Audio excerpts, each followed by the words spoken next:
let's take a brief moment to look back on what we've learned. In episode 1, we had a panic attack in the shower. Well, at least I did. And we played some baseball. Oh, there you go. Finally got a hit. On a nice drive around town in episode 2, we looked for balance and avoided an accident. In order to understand adaptability, flexibility, and resilience, we talked basketball, microwaves, and esports and gaming.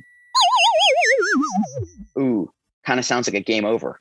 Then, of course, we talked about Pelotons. I know I promised never to say that again, but at least now you know what it really means. A group of cyclists working together to become more efficient. That brought our wheel metaphor full circle, you might say, and reiterated the value of being kind, helpful, and supportive to others as well as yourself. So what's next? In episode 4, after we finished recording the interview, Danny and I ended up chatting with Claudia Mojica for a whole extra hour. We had a lot of fun together. And I say that in order to highlight that experience has not been an anomaly in our interviews and our guests. Every single one, Claudia Vernon in episode 1, Natalie in episode 2, Catherine and Stephanie in 3, Claudia Mojica in 4, and Danny throughout, have all offered kindness, wisdom, insight, and good humor, each in the distinctive ways that only they can. I cannot emphasize that enough. There's something about the quality of being human, of being curious, passionate, resilient, that never ceases to amaze me. In lieu of a traditional teaser, for our 5th and final episode of the season, I wanted to play a compendium, a compilation of sorts, like a best of from a band you like, with all the various voices we've heard from throughout the season. Write down a list of who would be there for you. However, you don't have one person that ticks all the boxes, so figure out who would be there for you under certain different circumstances. So who would be there for you if you were stuck on the side of the freeway at 3 a.m? Grandma loves me, but she ain't coming at 3 a.m. And so you need to figure out who that would be. We spoke about this before, but the hardest part about college isn't necessarily the classes, it's everything else. And all of those everything else entails, imposter syndrome, learning how to register for classes, learning how to buy a parking ticket, trying to feel like you fit in. Remember who you are, and who you are is a kick-ass person. So go out there and do the things that, go out there and kick some ass. So I know that that's a little...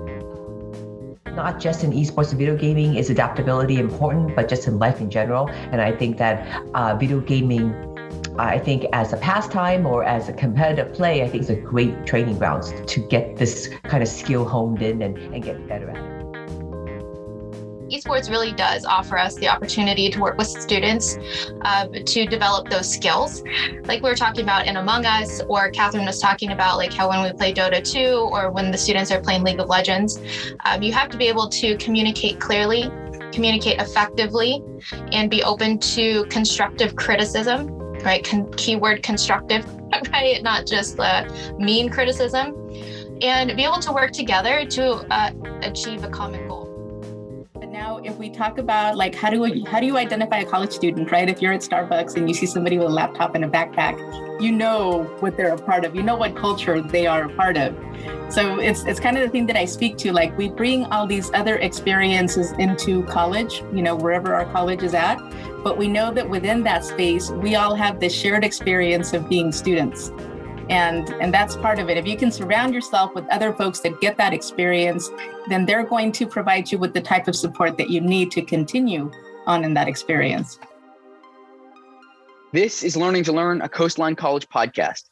And episode 5 is all about specificity.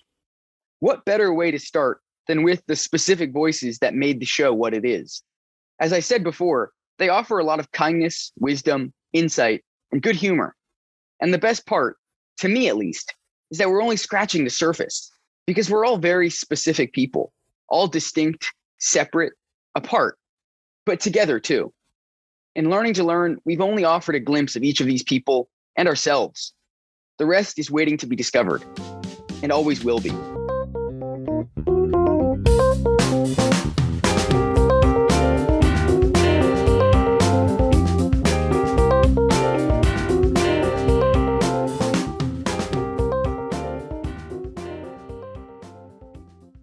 Welcome to Learning to Learn.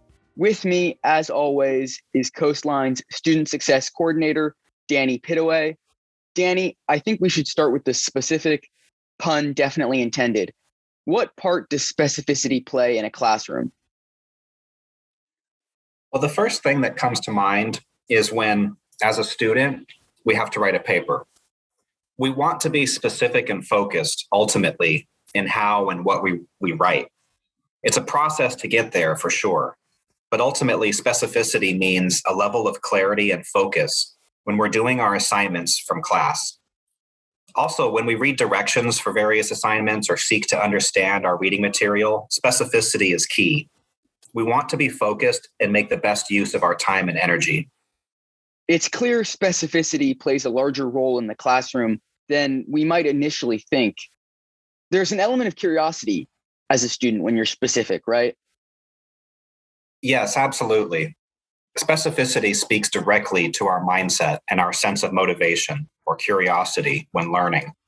Specificity is also about engagement, being engrossed in learning. It takes time and patience to apply a specific voice to a paper or project we're working on, to provide specific answers, but ultimately it will make you a better student. Even when you feel like you're exploring for the sake of exploration, that's still a type of direction. Why am I in this class? Why am I learning this? What is my argument? What am I trying to say? Asking this combination of what and why questions will make you more aware of your own learning. And looking beyond the classroom and assignments, what role does specificity play in learning? When it comes to learning to learn, specificity is key. It's what drives us to keep learning. It also allows us to take stock of what we have learned and how far we've come on our educational or experiential path. If we don't take time to reflect and look at our past, it's hard to know where we are now and what direction we're headed for the future. What we have here is a structured understanding of specificity. It applies to the past, present, and future. The past in that you can reflect on specific choices as a student or as a person in general. The present is a chance to be specific in engagement. I also think specificity applies in the present in terms of asking questions. If you're networking, it always pays off to have a specific question or need in mind when you speak to someone new, or even when you're networking with someone familiar. That way, people know exactly how they can help you. This goes back to what Claudia Vernon said in episode 1 about knowing who is the right person for the right job. She said, I wouldn't call grandma at 3 a.m. stuck on the freeway, but grandma may be able to offer love and support in other ways. Being specific is a form of expectation setting in the present tense then. And that's also true in a classroom setting as well, not just at work, right? Yes, absolutely. A huge part of learning to learn is becoming comfortable interacting with your professors. We professors want our students to ask questions. It's how learning happens. That being said, it's helpful when students ask questions with a high degree of specificity because it allows us to answer them with a high degree of specificity, which tends to be a better answer. For example, if I'm a student in a class and I don't understand how to do an assignment, I might try to explain what I think I do understand and then get right to the part that I don't understand and ask specifically about that. This shows the professor that you've taken the time and energy to try your best to go as far as you can on your own before needing assistance. It really benefits students to ask specific questions because doing so focuses your mind on what you really need to know, which can boost your memory and your confidence. Finally, in terms of understanding specificity, we should talk about the future and setting goals.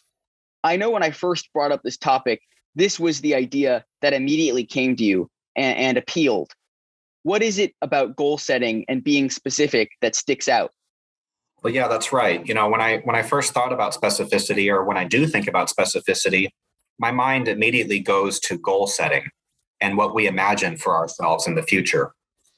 I think specificity plays a huge role in our success in setting goals. Having a clear vision of what you want for yourself, whether it's a specific career or a specific academic program you want to get into or complete once you're in it, that's all very helpful. It's important to have courage to use our imagination to put ourselves where we want to be in the future. I think we should go deeper into this idea of goal setting. You and I have come to this understanding of specificity being like a coin. On one side, there's obviously a great benefit to being specific, as we discussed. But this is where specificity can actually also complicate life, sometimes to our detriment. Yeah, sometimes being too specific doesn't really help us.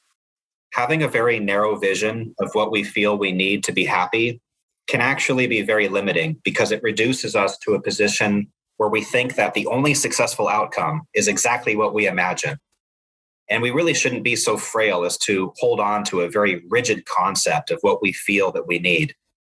On the other hand, if we go through life with extremely vague, undefined, or obtuse goals, we may as well be totally aimless and random in our trajectory.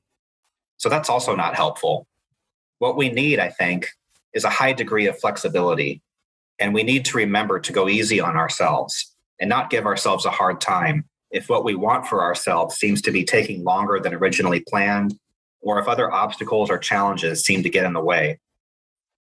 We have to learn to let go a bit and realize that we can't control our environment or what happens next.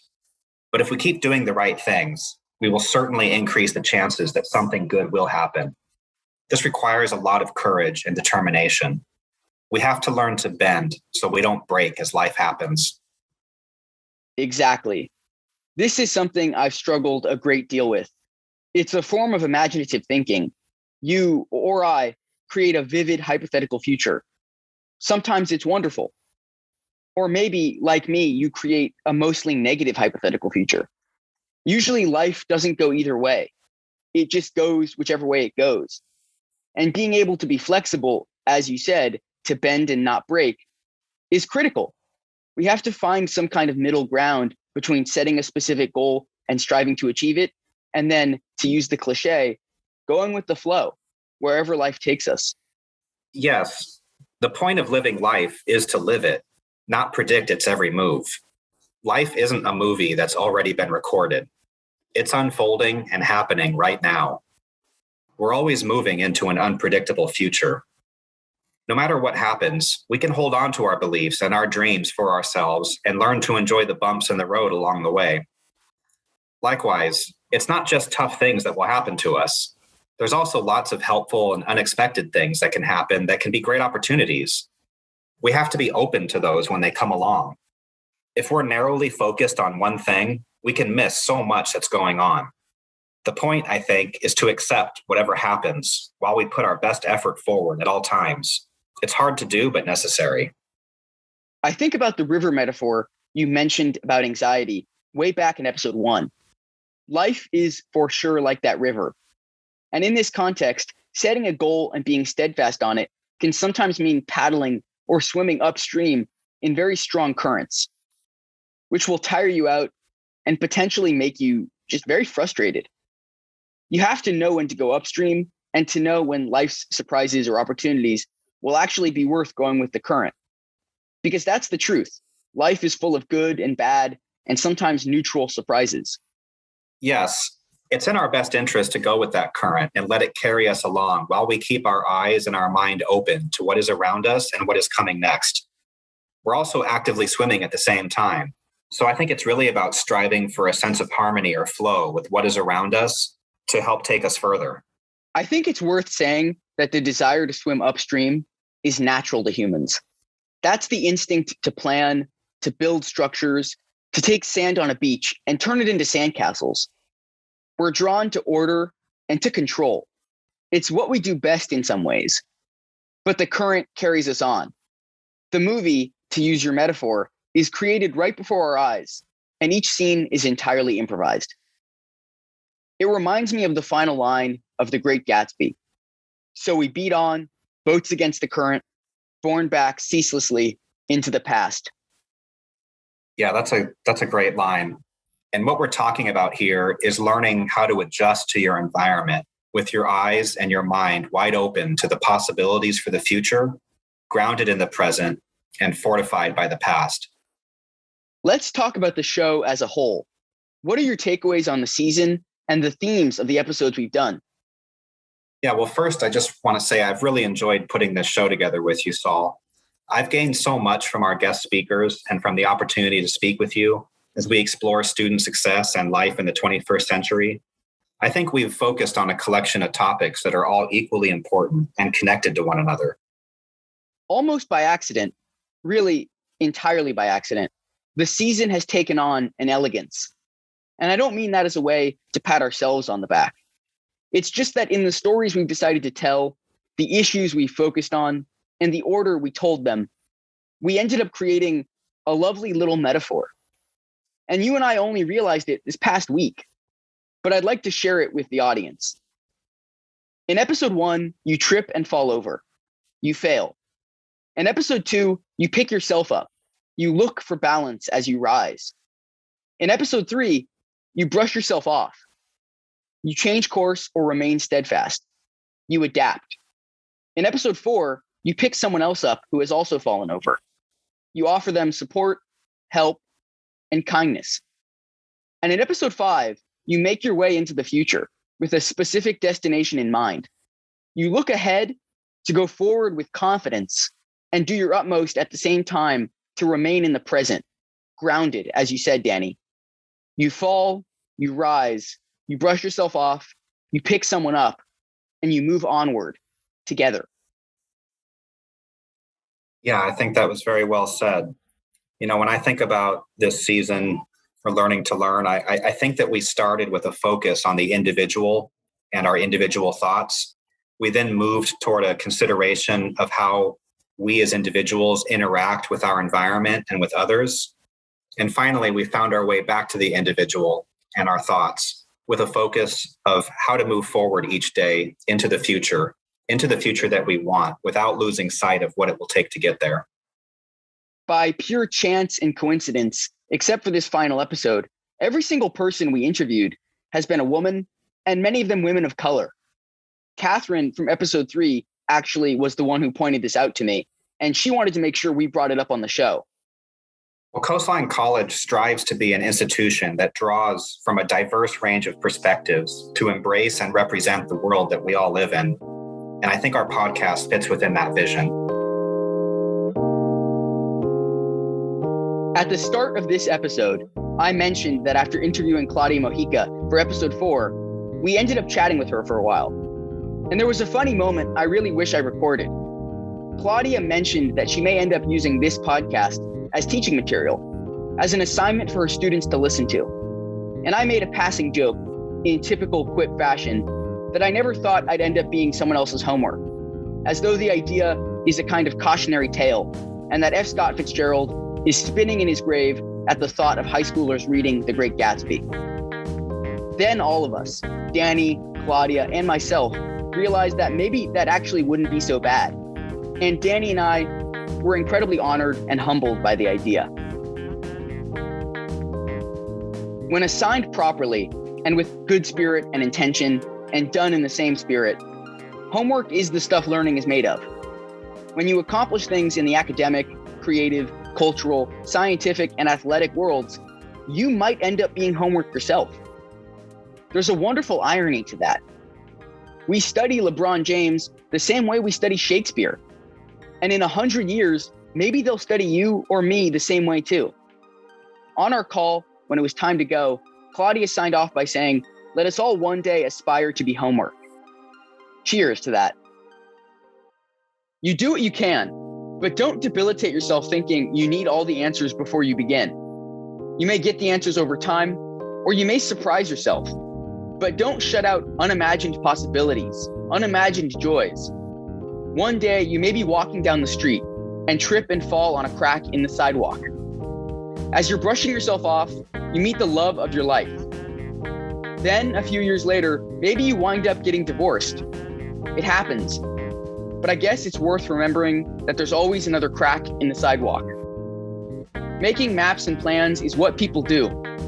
The resulting randomness, mystery, joys, pains, that's what life does. Learning to learn is about raising your awareness of not just how you learn, but what you learn and why you're learning it. Then, after a long day of class or work, when you've packed up your books, your bag, your laptop, your pencils and pens, just go outside, take a deep breath, and trip on a crack in the sidewalk.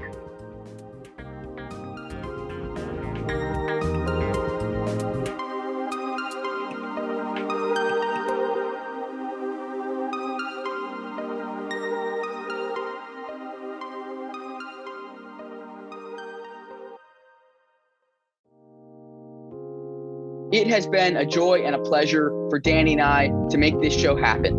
But a podcast without listeners is more like a verbal diary.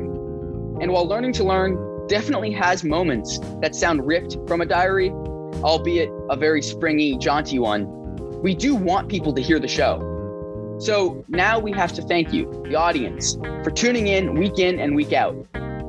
So thank you. If you liked Learning to Learn, leave a positive review on Apple Podcasts. That really makes a difference. If you didn't like it and are still listening, then I guess I am more impressed than anything else. And I would still say leave a positive review, because if you're still listening, there had to be something you did like. Please tell your friends and your family to follow, download, listen, the works. That kind of word of mouth, meaningful recommendation really does help. Thank you to Danny Pittaway for a great season, great laughs, and great conversations, on and off the mic. This episode of Learning to Learn was hosted by yours truly, Saul Rubin, and co-hosted by Danny Pittaway. It was produced, edited, and written by Saul Rubin, and co-written by Danny Pittaway. The L2L themes were written and produced by Elijah Rubin. Special thanks to Coastline College, Don Wilson, and the entire marketing team.